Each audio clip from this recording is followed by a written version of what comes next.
एक शरीफ नौजवान जिसे कदम कदम पर संसार किया गया। जालिम माशरे की नाइंसाफियों, करप्ट पुलिस और दौलतमंद बदमाशों ने उसे भी एक गुंडा बनने पर मजबूर कर दिया। और जब एक शरीफ इंसान जराइम पेशा बन जाए तो वो सब गुंडों से ज्यादा खतरनाक हो जाता है। एक बदकिस्मत नौजवान जिसे जुर्म की दलदल ने एक आतिशफशां बना दिया। बदले की आग में जलते एक शरीफ नौजवान की कहानी।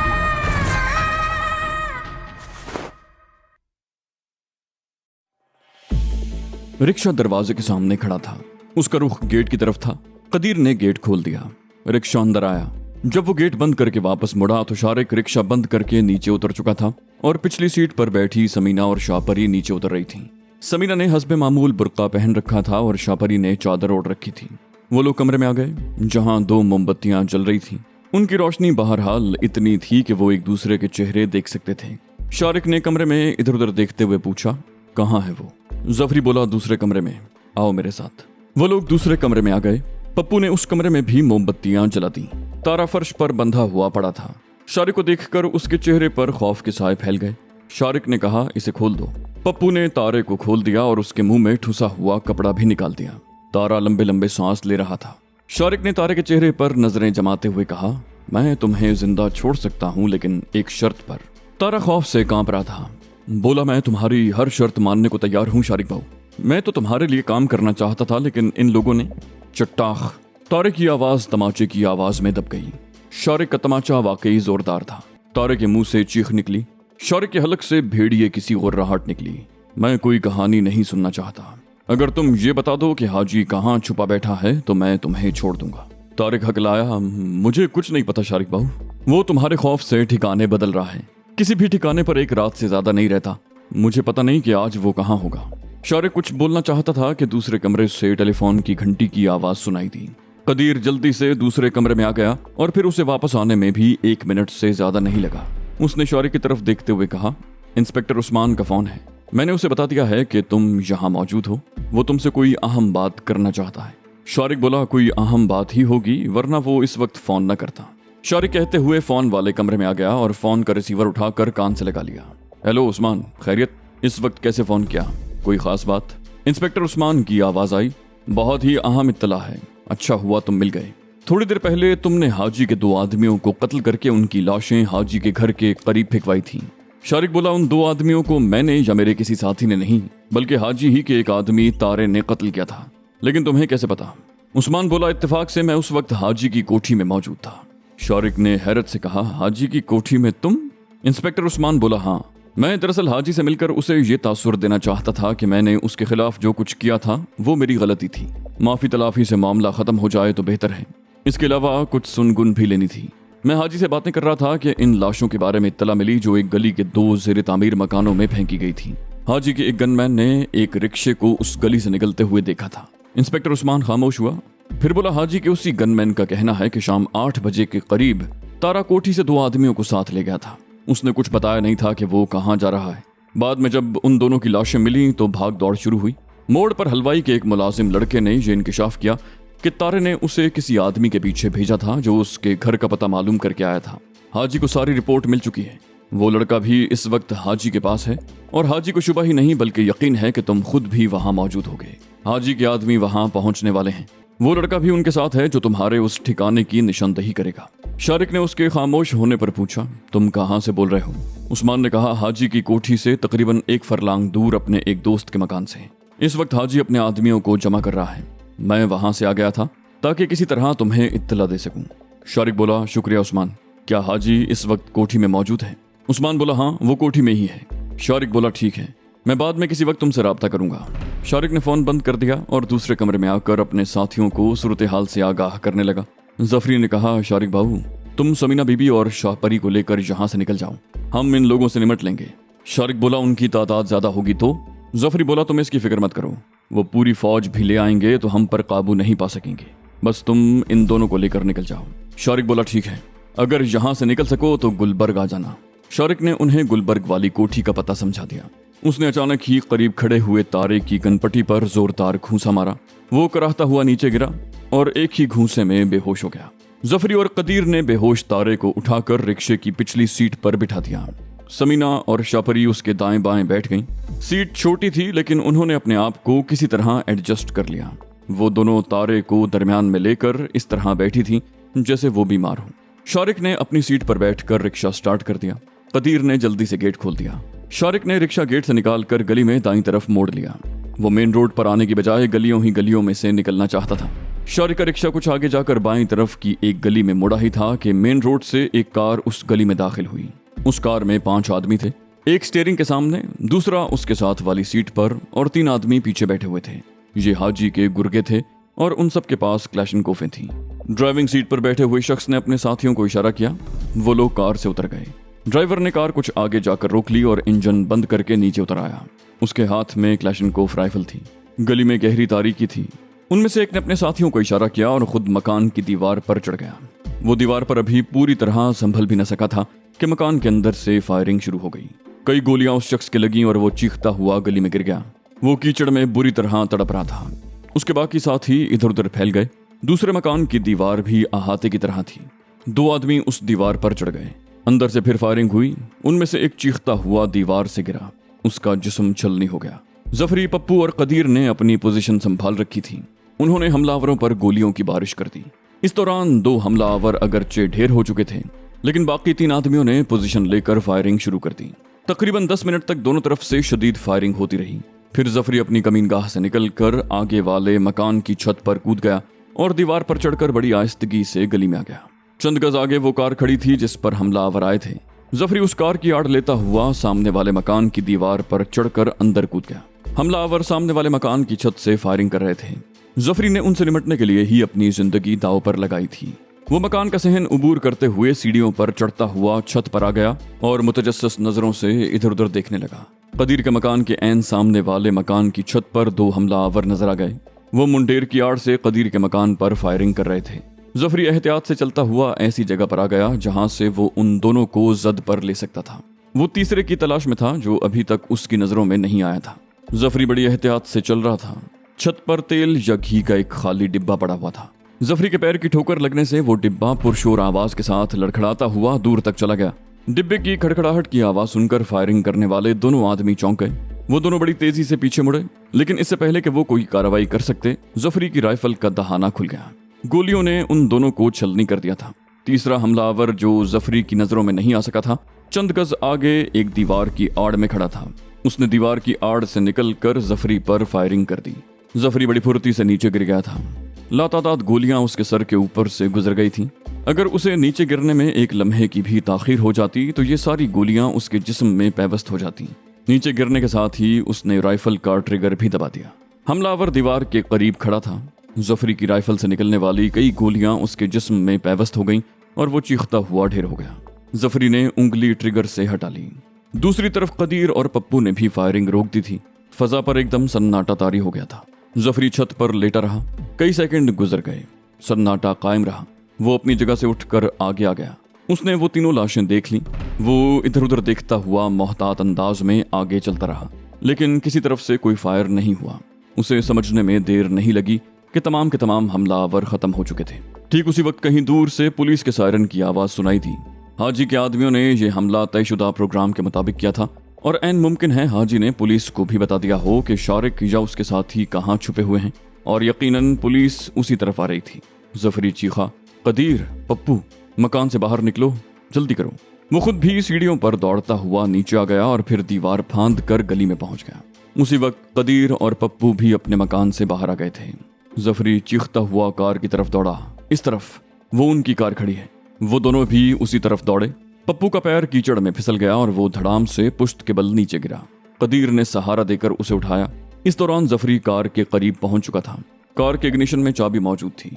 जफरी ने बैठकर इंजन स्टार्ट किया। ठीक उसी वक्त पुलिस की गाड़ी सायरन बजाती हुई गली में दाखिल हुई। कदीर और पप्पू भी अपनी अपनी तरफ के दरवाजे खोलकर कार में बैठ चुके थे। कीचड़ और पानी की वजह से गली में दाखिल होती हुई पुलिस की गाड़ी की रफ्तार कम थी। पुलिस वालों ने उन्हें देख लिया था। उन्होंने फौरन ही फायर खोल दिया। 1-2 गोलियां कार की डिक्की में लगी और एक गोली पिछली विंड स्क्रीन को तोड़कर अगली विंड स्क्रीन तोड़ती हुई निकल गई। वो तीनों बड़ी फुर्ती से नीचे झुक गए थे। पप्पू ने अपनी पोजीशन बदलकर राइफल खिड़की से बाहर निकाली और उसका रुख पीछे की तरफ करके फायर खोल दिया। उसकी कोई गोली अगरचे पुलिस वैन को नहीं लगी थी, लेकिन पुलिस वैन रुक गई। वो लोग गालिबन अपनी जिंदगियों को खतरे में नहीं डालना चाहते थे। जफरी ने कार की रफ्तार बढ़ा दी और चंद गज आगे जाकर उसे एक और गली में मोड़ दिया। वो भी शारिक की तरह गलियों ही गलियों में निकल जाना चाहता था। शारिक रिक्शे को गलियों ही गलियों में घुमाता हुआ मेन रोड पर निकल आया। उस वक्त रात के 11 बज चुके थे। सड़क पर ट्रैफिक बहुत कम था। बारिश की वजह से भी ट्रैफिक कम हो गया था। बहुत से लोग बारिश में अपनी गाड़ियां बाहर निकालना पसंद नहीं करते। समीना और शापरी ने बेहोश तारे को अपने दरमियान दबोच रखा था। उन दोनों ने अपने चेहरे निकाबों में छुपा रखे थे। जब वो दोनों शारिक के साथ कोठी से निकली थी तो दोनों ने एहतियातन पिस्तौल अपने अपने लिबास में छुपा लिए थे। उनका ख्याल था कि शायद किसी मौके पर इनकी जरूरत पड़ जाए। शारिक ने भी अपना पिस्तौल शर्ट के नीचे छुपा रखा था, लेकिन अभी तक उन्हें असलहा इस्तेमाल करने की जरूरत नहीं पड़ी थी।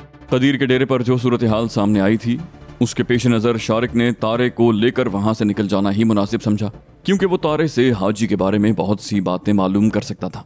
वैसे ये भी अच्छा ही हुआ कि इंस्पेक्टर उस्मान ने उन्हें बरवक्त खतरे से आगाह कर दिया था।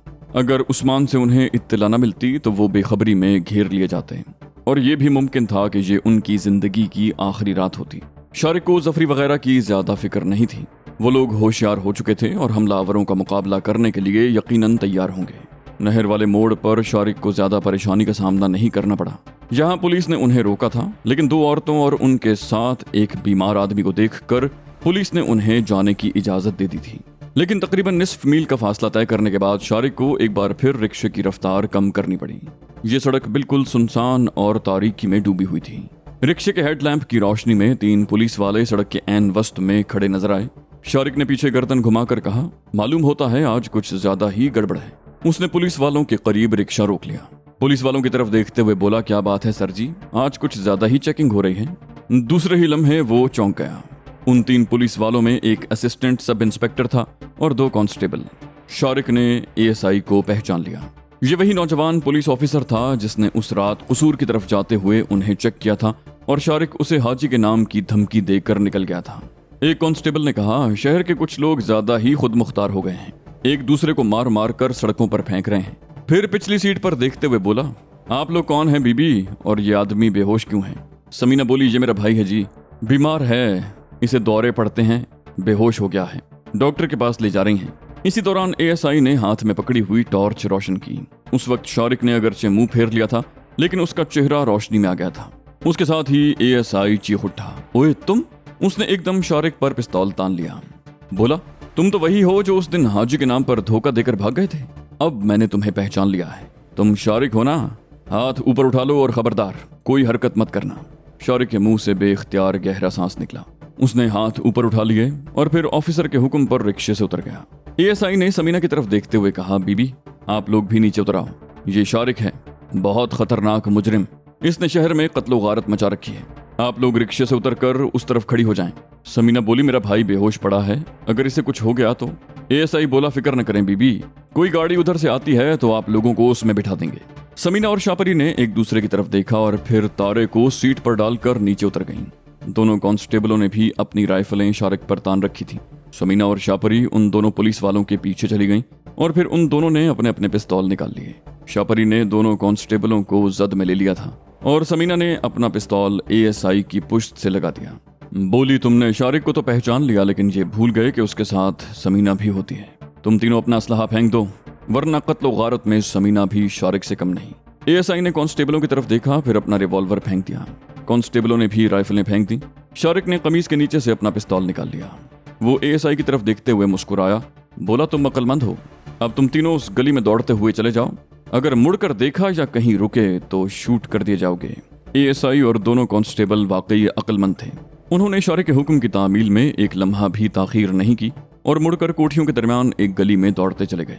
शारिक पिस्तौल कमीज के नीचे उड़सता हुआ अपनी सीट पर बैठ गया। बोला, चलो रिक्शे में बैठो, जल्दी करो। उसने रिक्शा स्टार्ट कर दिया। समीना और शापरी ने एएसआई का रिवॉल्वर और दोनों कांस्टेबलों की राइफलें उठाईं और रिक्शे में बैठ गईं। तारे को उन्होंने अपने बीच में दबा लिया। रिक्शा एकदम हरकत में आ गया। उसी वक्त पीछे से किसी गाड़ी के हेडलैंप्स की रोशनी चमकी। शारिक रिक्शे की रफ्तार बढ़ाता गया। वो गाड़ी भी तेज रफ्तारी से करीब आ रही थी और बिलाखिर उनके बराबर पहुंचकर उनकी रफ्तार कम हो गई। शारिक के दिल की धड़कन तेज हो गई। वो पुलिस की गाड़ी थी। समीना और शापरी भी होशियार हो गईं। उन्होंने राइफलें पैरों के करीब डालकर चादर और बुर्के का पल्लू इस तरह फैला दिया कि राइफलें छुप गईं। ठीक उसी वक्त तारा भी कसमसाने लगा। वो शायद होश में आ रहा था। समीना बदहवास सी हो गई, लेकिन उसने फौरन ही अपने हवास पर काबू पा लिया और तारे को अपने साथ लिपटाकर एक हाथ से उसका मुंह सख्ती से दबा दिया। शापरी के दिल की कैफियत भी खासी अबतर थी। उसने तारे के दोनों हाथ पकड़ रखे थे। शारिक का ख्याल था कि पुलिस वैन उन्हें रोकेगी। उसने अपने आप को हर किस्म की सूरत हाल से निमटने के लिए तैयार कर लिया, लेकिन पुलिस वैन रुकी नहीं। उनके बराबर पहुंचकर उसकी रफ्तार कम हुई। ये वही वैन थी जिसने नहर के पुल के करीब उन्हें रोका था। वैन में बैठे हुए पुलिस वालों ने उन्हें पहचान लिया था कि ये वही खवातीन थीं जो मरीज को ले जा रही थीं। वैन की अगली सीट पर बैठे हुए सब इंस्पेक्टर ने शारिक की तरफ देखते हुए कहा, अभी तक किसी डॉक्टर के पास नहीं पहुंचे? शारिक बोला, रिक्शा खराब हो गया था जी। मैं एक डॉक्टर को जानता हूँ, उसकी दुकान लिबर्टी में है, सारी रात खुली रहती है। सब इंस्पेक्टर बोला, जल्दी लेकर जाओ, ऐसा ना हो मरीज रास्ते में ही मर जाए। उसके साथ ही वैन की रफ्तार तेज हो गई। शारिक के मुंह से इत्मीनान का सांस निकला। अगर पुलिस की ये वैन सिर्फ 2 मिनट पहले आ जाती तो उनका बचना मुश्किल हो जाता। पुलिस वैन आगे जाकर दाईं तरफ वाली सड़क पर मुड़ गई। शारिक ने रिक्शा बाईं तरफ की एक गली में घुमा दिया और फिर गलियों ही गलियों में होता हुआ तहखाने वाली कोठी पर पहुंच गया। शारिक ने रिक्शा कंपाउंड में खड़ा करने की बजाय गैराज में कार के पीछे खड़ा करके गेट बंद कर दिया। वो गैराज के अंदरूनी दरवाजे से कमरे में आ गए। तारा पूरी तरह होश में नहीं आया था। शारिक उसे कंधे पर लाद कर कमरे में लाया। समीना ने मोमबत्तियां वगैरह तलाश करके रोशनी की। शारिक ने अपना पिस्तौल निकाल लिया था और तारे को जद पर ले रखा था जो फर्श पर पड़ा हुआ था। थोड़ी देर के बाद तारे के हवास बहाल हो गए। वो खौफजदा सी नजरों से इधर उधर देख रहा था। फिर वो शारिक के कदमों में गिर गया। खौफजदा से लहजे में बोला, मेरा कोई कसूर नहीं है शारिक बाबू, मैं तो खुद तुम्हारे पास आना चाहता था। मैंने जफरी को भी यही कहा था। शारिक बोला, कोई शख्स दौलत के लालच में अपने पुराने मालिक को छोड़कर किसी दूसरे के साथ मिलना चाहे तो उसकी नीयत पर भरोसा नहीं किया जा सकता। तारा बोला, नहीं शारिक बाबू, मैं सच कहता हूँ शारिक बाबू, मुझे कोई लालच नहीं है। मैं तो बहुत अरसे से तुम्हारे पास आना चाहता था। हाजी बहुत जालिम आदमी है। उसने तुम्हारी माँ और बहन के साथ जो कुछ किया उस पर मुझे बहुत दुख हुआ। उस वक्त मेरे दिल में हाजी के खिलाफ नफरत पैदा हो गई थी। शारिक बोला, अगर तुम मेरे पास आना चाहते थे तो उन आदमियों को साथ लेकर क्यों आए थे और फिर तुमने उन्हें कत्ल क्यों कर दिया? तारा बोला, उनके सामने मेरे मुंह से गलती से निकल गया था कि मैंने शारिक के ठिकाने का पता चला लिया है। उन्होंने कहा था कि हम शारिक और समीना को पकड़कर पुलिस के हवाले कर दें, हमें इनाम तो मिलेगा ना। शारिक ने उसे घूरा बोला, और इनाम के लालच में तुम लोग मुझे पकड़ने आए थे। फिर जब जफरी ने सोने में से हिस्से की पेशकश की तो तुमने अपने ही साथियों को मौत के घाट उतार दिया ताकि वो तुमसे हिस्सा न मांग सकें। तारा खिखियाया, नहीं नहीं शारिक बाबू, मैंने किसी लालच में उन्हें नहीं मारा था। वो दोनों तुम्हें पुलिस के हवाले करना चाहते थे। उन्हें रोकने के लिए इससे बेहतर और कोई तरीका नहीं था कि बस उन्हें खत्म कर दिया जाए। शारिक ने उसे घूरा बोला, तुम्हारे ख्याल में शारिक इतना ही कमजोर है कि उसे आसानी से पकड़ लिया जाए? पहले माझे गुज्जर की पार्टी, फिर हाजी का गिरोह और पूरे जिले की पुलिस तो शारिक का कुछ बिगाड़ नहीं सकी, और तुम 2 आदमियों को लेकर मुझे पकड़ने आए थे। कमरे में मोमबत्ती जल रही थी। उसकी रोशनी में तारे का चेहरा कुछ ज्यादा ही पीला नजर आ रहा था। समीना और शापरी बड़े इत्मीनान से एक तरफ बैठी हुई थी। कमरे में कुछ घुटन सी हो रही थी। कुछ देर के बाद शापरी उठकर बरामदे में चली गई, लेकिन 2 ही मिनट के बाद वो वापस आ गई। उसके चेहरे के तासुरात बदले हुए थे। वो शारिक की तरफ देखते हुए बोली, पुलिस की गाड़ियां इन गलियों में घूम रही हैं, उन्हें हमारे ठिकाने का पता तो नहीं चल गया? पुलिस सायरन की आवाज शारिक ने भी सुन ली थी। बोला, किसी को हमारे ठिकाने का पता नहीं चल सकता। उन्हें यकीनन उस रिक्शे की तलाश होगी जिसे एएसआई और उसके साथियों ने रोका था। डरने की कोई बात नहीं है, पुलिस यहाँ नहीं आ सकती। उसने जुमला मुकम्मल किया ही था कि उन सब की आंखें चकाचौंध हो गईं। बत्ती आ गई थी। तेज रोशनी में उनकी आंखें खीरा हो गई थीं। शारिक बोला, बाहर वाला दरवाजा लॉक कर दो समीना, और बरामदे की बत्ती भी बुझा दो। तारे को जरा अंडरग्राउंड ले चलें, इसे वो सोना तो दिखा दें जो हमने हाजी के दामाद से छीना था। समीना ने बाहर जाकर बरामदे की बत्ती बुझा दी और दरवाजा बंद करके लॉक कर दिया। वो लोग तारे को लेकर तहखाने में आ गए। शारिक ने तहखाने में रखी हुई लकड़ी की पेटियां उलट दी। सोने के बिस्किट फर्श पर बिखर गए। तारे की आंखें चमक उठी।